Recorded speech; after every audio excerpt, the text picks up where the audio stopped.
This is the moving glacier experiment, and we're going to set up our glacier and we're going to video the time it takes the flubber to move each minute.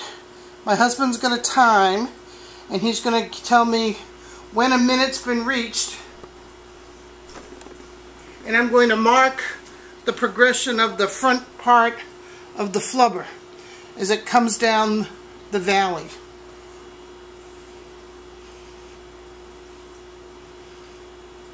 We'll then measure the centimeters it moved each minute.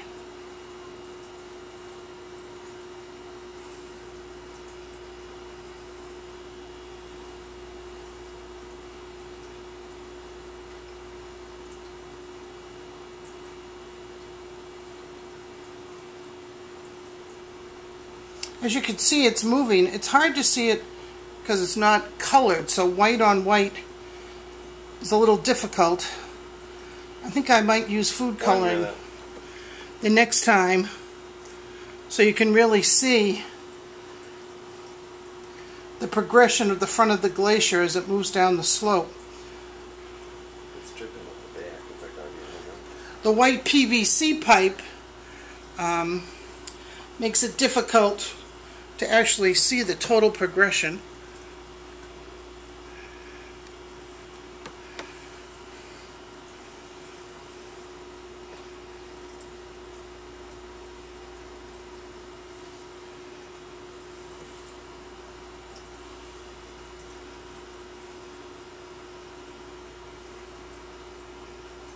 Seems to be picking up a little speed here. It elongates and doesn't take up the full width of the valley.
It's moving right along. 3 minutes. 3. We're going to use the tip of the arrow as the point. I marked a medial line going down the center so I could kind of locate the center of the glacier as it's moving and it progresses down.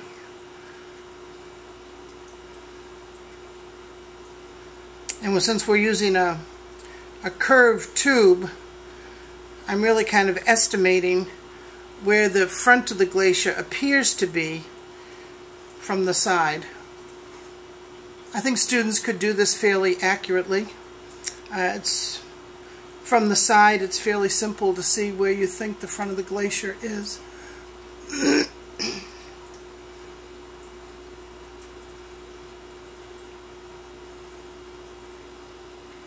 Okay.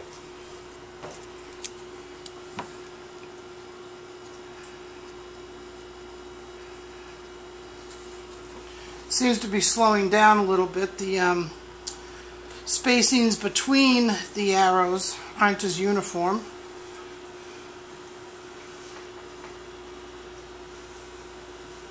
So it seemed to move the fastest near the top of the glacier when the most mass and bulk was up there.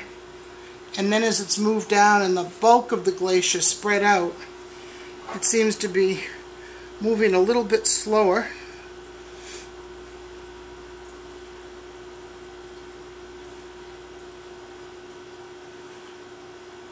The top of the glaciers also started out the same depth and height of the tube, and it's actually, looks like it's 2 to 3 centimeters lower on the sides now. Okay, a minute.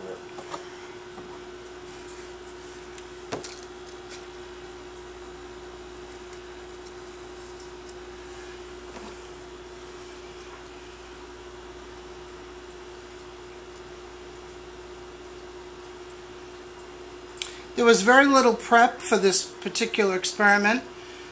It looks like parts 1 and 2 could easily be done within one class period, as well as a discussion of which factors students chose to experiment with to see what affects the flow of the glacier.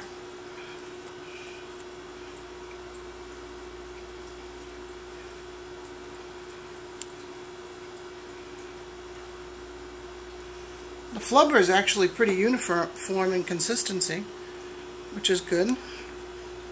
Looks like it's going a little faster now.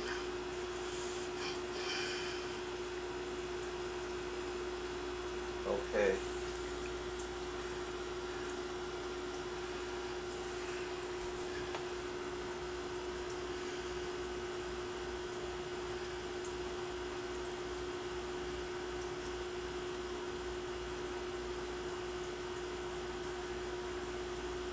I'll do one more mark,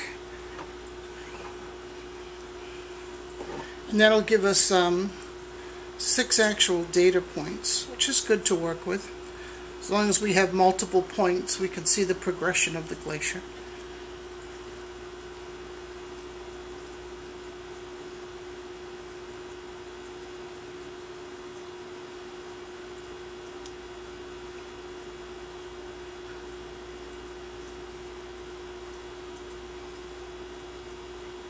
I think using the sticky notes on the sides or flags are good because you're not marking the side of the PVC tube, which makes it reusable. Alright, so we've let this go for 1, 2, 3, 4, 5, 6, 7 minutes, and we have 6 data points. So I think we'll call that the end of experiment 1, and we'll be back for part 2 in a moment.